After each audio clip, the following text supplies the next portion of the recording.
नमस्कार दोस्तों। आज देश की सबसे पुरानी पार्टी, राजनीतिक पार्टी कांग्रेस पार्टी को अपना एक नया अध्यक्ष मिल गया है। यह अध्यक्ष मतगणना के बाद में आज तय हुआ। कर्नाटक से आते हैं जो नए अध्यक्ष हैं और हिंदी, इंग्लिश और कन्नड़ तीनों पे उनकी अच्छी पकड़ है। एक बड़े लीडर हैं और उन्होंने जमीनी काम किया है। तो ऐसा व्यक्ति आज बना है। कांग्रेस पार्टी में 17 अक्टूबर को छठी बार अध्यक्ष पद के लिए चुनाव हुआ। पहला चुनाव आपको याद होगा, जब सबसे पहली बार में चुनाव तो बहुत हर साल होता है, जब भी हर 2 साल या 3 साल जो भी उसका पीरियड है तो उस पर होता है। लेकिन ये पहली बार है जब प्रत्याशी ज्यादा होते हैं तब चुनाव होता है। तो इस बार प्रत्याशी जो थे वो 2 थे। और प्रत्याशी कौन थे? एक मल्लिकार्जुन खड़गे जो दलित नेता हैं और कर्नाटक के बड़े नेता हैं, और दूसरे एक इंटेलेक्चुअल नेता है शशि थरूर। वो भी केरल से आते हैं और केरल की राजधानी तिरुवनंतपुरम से सांसद हैं।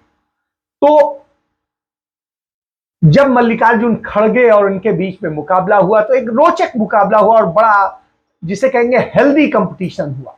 और इस हेल्दी लोकतंत्र के लिए ऐसे हेल्दी कंपटीशन बेहद जरूरी थे। तो कांग्रेस पार्टी ने उसकी नजीर पेश करी और नजीर पेश की। 22 साल श्रीमती सोनिया गांधी इसकी अध्यक्ष रही और उसके पहले कुछ साल राहुल गांधी भी रहे और उसके पहले कांग्रेस पार्टी में तमाम। तो जो चुनाव की हम शुरुआत करते हैं तो सबसे पहली बार चुनाव 1939 में हुआ था, जब सुभाष चंद्र बोस और गांधी जी के जो बड़े क्लोज थे सीतारमैया साहब, वो लड़े थे, पट्टा सीतारमैया साहब। तो उनमें हुआ था और सुभाष चंद्र बोस जीते थे। वो सुभाष चंद्र बोस दूसरी बार अध्यक्ष बने थे। तो ये था। उसके बाद में वो छोड़कर पार्टी चले गए। उनको लग रहा था कि डेलीगेट्स उनका साथ नहीं दे रहे हैं। और उसके बाद फिर एक बार चुनाव हुआ, और वो चुनाव हुआ जब श्रीमती इंदिरा गांधी प्रधानमंत्री थी। तो श्रीमती इंदिरा गांधी को पार्टी तक से निकाल दिया गया। उसके बाद में फिर चुनाव हुआ।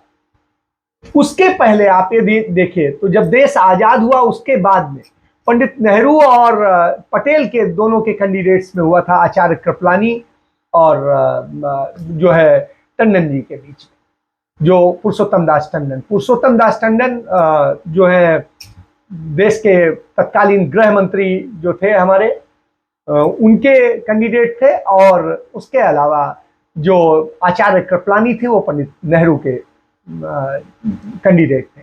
इसके बाद आइए आप, जब इंदिरा गांधी के समय में हुआ वो तीसरा चुनाव था, और उसके बाद में चौथा चुनाव भी इंदिरा गांधी के ही समय में हुआ।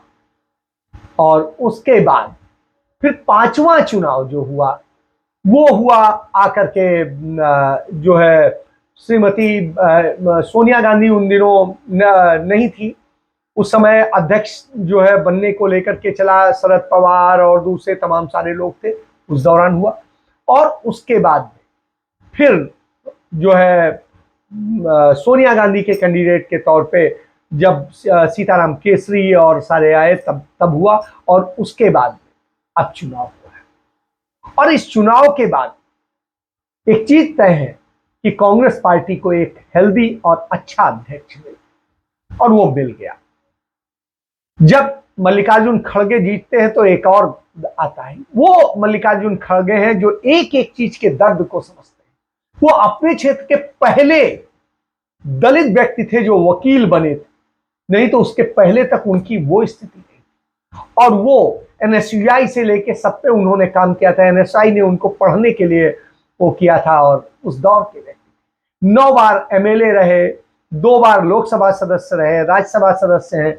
इसके अलावा जब देश के बंटवारे के वक्त की बात है, उस वक्त जब दंगे फसाद चले और उस दौरान उनकी मां को उनकी आंखों के सामने जिंदा जला दिया गया, इतना दर्द जिसने देखा हो। जिसने दर्द के साथ जो आगे बढ़ा हो और जिसने आम आदमी की पीड़ा देखी हो, चाहे खाने के लिए अनाज की हो या पहनने के लिए कपड़े की हो या पढ़ने के लिए हो या कोई हो, तो निश्चित रूप से जिस व्यक्ति ने इतने दर्द देखे हैं वो आम जन के लिए सोचेगा कि कैसे करना है और उसके दर्द कैसे दूर किए जाएं, उसको लेकर के किया जाए। और उसका संगठन भी वही होने की उम्मीद की जाती है, क्योंकि उस व्यक्ति को हर दर्द का अनुभव है। उस आदमी ने मुफ्त में केसेस लड़े गरीबों के, और जब गृह मंत्री रहे तो उन्होंने इंसाफ के लिए बाकायदे पूरी तरीके से कर्नाटक में उस पर काम किया। वो आज भी नजीर के तौर पे देखा जाता है। तो आप समझिए, वो पार्टी के भी नेता सदन रहे लोकसभा में, और अब राज्यसभा में अभी तक थे नेता सदन, लेकिन चुनाव लड़ने के कारण उन्होंने पद छोड़ा और उच्च गरिमा का पालन किया, मानदंडों का पालन किया। तो यह एक बड़ी चीज है। उनके आने के बाद में निश्चित रूप से पार्टी को एक गति मिलने की उम्मीद है और इस बात को समझा जा सकता है।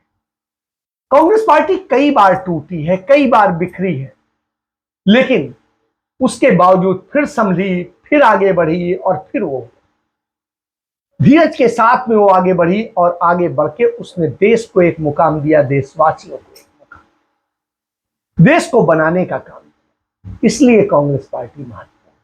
आपको याद होगा, पंडित जवाहरलाल नेहरू के पिता पंडित मोतीलाल नेहरू ने कांग्रेस को तोड़ा था, और उसको तोड़ने के बाद में उन्होंने और चित्तरंजन दास मुंशी ने मिल करके एक स्वराज पार्टी बनाई थी, और स्वराज पार्टी जो थी, इसके बाद सुभाष चंद्र बोस ने 1939 में अखिल भारतीय फॉरवर्ड ब्लॉक बनाया था, जब वो राष्ट्रीय अध्यक्ष पद के चुनाव को जीत गए थे, और उसके बाद में जो संगठन में बाकी लोग जीते थे वो उनके विरोधी थे। तो ऐसी स्थिति में उन्हें लगा कि शायद वो नहीं कर पाएंगे और इसलिए उन्होंने छोड़ा।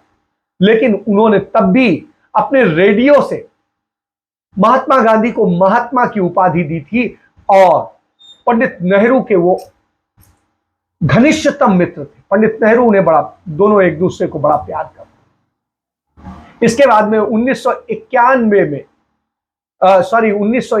में जेबी कृपलानी ने कांग्रेस से अलग हट करके पार्टी बनाई थी, और उसे किसान मजदूर प्रजा पार्टी कहा गया।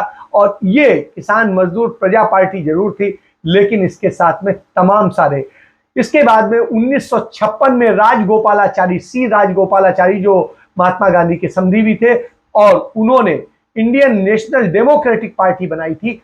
इन दोनों पार्टियों को राजाओं का, जो देश में तमाम राज्य थे उन राजे रजवाड़ों का बड़ा समर्थन था, और उनके समर्थन से, उनके पैसे से बनी थी, क्योंकि उन्हें लग रहा था कि कांग्रेस पार्टी जो है वो राजाओं के और जमींदारों के हितों को नहीं साध रही, इसलिए उन्होंने किया था।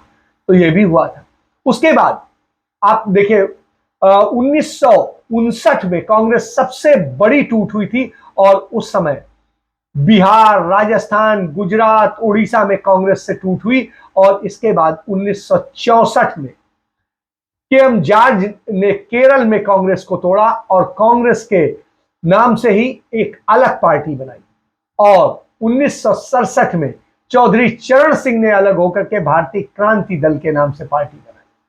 तो आप समझिए, और जो बाद में अब लोक दल के नाम से जानी जाती है, आरएलडी भी है। देश के की पूर्व प्रधानमंत्री श्रीमती इंदिरा गांधी को कांग्रेस ने 12 नवंबर 1969 को पार्टी से बर्खास्त कर दिया, निकाल दिया, और उसके बाद में इंदिरा गांधी ने कांग्रेस आर के नाम से पार्टी बनाई, जिसे बाद में कांग्रेस आई कर दिया गया, और उसके बाद में वो फिर पुनः विलय हो गया और भारतीय राष्ट्रीय कांग्रेस बनी। तो जो आप भारतीय राष्ट्रीय कांग्रेस देख, बीपी सिंह ने 1984 में श्रीमती इंदिरा गांधी की हत्या के बाद पूर्व प्रधानमंत्री राजीव गांधी के खिलाफ मोर्चा खोल दिया। वो प्रधानमंत्री बनने का सपना देखते थे और इस कारण से वो तमाम सारी चीजें करते थे, और उसके बाद में धीरे धीरे उनकी साजिशों का जब खुलासा हुआ और सारी चीजें आई, तो उसके बाद में वो पार्टी से जब बाहर हुए तो उन्होंने एक जनमोर्चा बनाया, फिर वो कई टुकड़े जोड़ करके जनता दल बना, फिर जनता दल यू, और फिर समाजवादी पार्टी का गठन हुआ। तो आप समझ सकते हैं कि हर दल अंततः कांग्रेस से आता है। और यदि उससे पहले की बात करेंगे तो आरएसएस के संस्थापक हेडगेवार भी कांग्रेस से ही टूट के गए और उन्होंने आरएसएस बनाई। ये जान लीजिए। और वर्ष 1999 के आसपास कांग्रेस फिर से बगावत हुई और शरद पवार ने राष्ट्रीय कांग्रेस पार्टी बनाई, जिसे एनसीपी कहते हैं। इसके अलावा तृणमूल कांग्रेस बनी, टीएमसी जिसे कहते हैं। वाईएसआर बनी, जिसे वाईएसआर कांग्रेस कहते हैं। जनता कांग्रेस बनी, बीजू जनता दल बना। तो इस तरह से जम्मू कश्मीर में मुफ्ती मोहम्मद सईद ने पीओपी का गठन कर लिया। फिर अभी अमरिंदर सिंह ने अपनी जो कांग्रेस बनाई थी, वो कांग्रेस पंजाब लोक कांग्रेस, और उसका अब भारतीय जनता पार्टी में विलय हो गया है। इसी तरीके से अब गुलाम नबी आजाद ने ऐसे ही बनाई है, तो गुलाम नबी आजाद ने यही किया। तो ये तोड़ने वाले लोग रहे, लेकिन कांग्रेस नहीं हिली। कांग्रेस भारतीय राष्ट्रीय कांग्रेस थी, है, रही। तो आज खड़गे के ऊपर बड़ी भारी जिम्मेदारी है। उन्हें साधना है सबको एक करके लेके चलना, और पार्टी को आने वाले चुनाव में एक बड़ी मुकाम देना है, तो निश्चित रूप से बड़ा है। खड़गे साहब ने चुनाव के पहले ही एक बात कही थी कि वो सभी को साथ लेकर चलेंगे, और जरूरत पड़ेगी तो श्रीमती गांधी हो या गांधी परिवार के बिना, क्योंकि कांग्रेस है नहीं, गांधी परिवार का बड़ा योगदान है, इसलिए वो तो 17 अक्टूबर को जो चुनाव हुआ उसमें जितने पोलिंग बूथ बने थे और सब में चुनाव हुआ, 9,500 से ज्यादा डेलीगेट्स ने इसमें हिस्सा लिया, वोट डालने थे। तो 96% वोट पड़े, और 96% वोट जो पड़े उसमें चुनाव हुआ। 137 साल की कांग्रेस हो चुकी है, और 137 साल की कांग्रेस में आप समझिए, राहुल गांधी ने मधुसूदन मिस्त्री को टीएन शेषन की तुलना दी, जो मधुसूदन मिस्त्री मुख्य चुनाव अधिकारी है कांग्रेस पार्टी के, और उन्होंने इतना निष्पक्ष स्ट्रेटजी से चुनाव कराया कि कहीं कोई सवाल नहीं उठा सकता है। तो आज खड़गे जीत करके आए हैं। बैलेट बॉक्स सील करने से लेकर तमाम सारी चीजों पे लोगों ने सवाल उठाए, लेकिन वास्तविकता ये इस सारी चीजों में जो भी सवाल उठे, पूरी तरीके से निष्पक्ष चुनाव हुआ।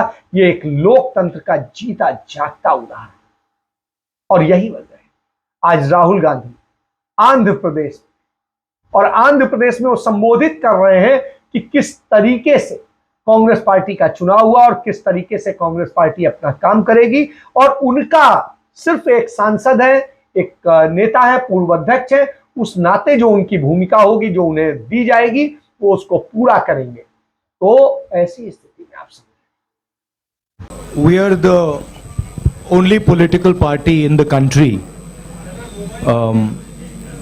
that holds elections. We are also, are you interested in the answer? Yeah. We are also the only political party that has an election commission inside it, with a, you can say, a TN Seshan type of person. I've worked with Mistry ji. Mistry ji is absolutely straightforward, solid person.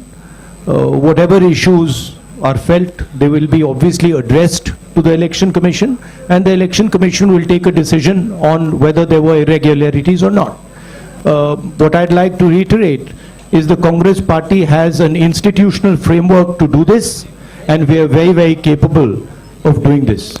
And we are the only party that has such a framework. What's very interesting to me, and this is a question I keep asking myself, but I don't get an answer. Everybody asks the question about elections to Congress party. And I'm proud that the Congress party has had a open, transparent election. Why is nobody interested in elections in other parties? Why does nobody ask the question, why isn't there an election in the BJP? Why isn't there an election in the other regional parties? Nobody seems to be interested in this question.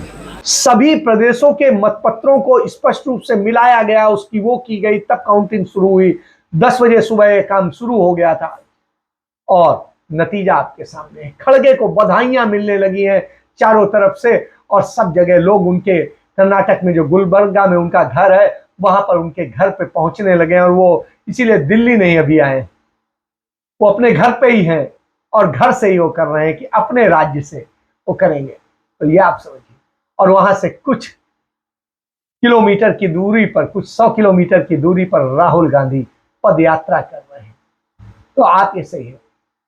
तो ये सारी चीजें बताती हैं कि किस तरीके से सारे काम जो हुए और इतने स्पष्ट ढंग से ये लोकतंत्र का, इतना समृद्ध लोकतंत्र का परिचायक है कि लगता है कि हाँ, हिंदुस्तान में किसी पार्टी में यदि लोकतंत्र है, क्योंकि किसी और दूसरी पार्टी में यह क्षमता नहीं है कि वो चुनाव करा सके और दिखा सके।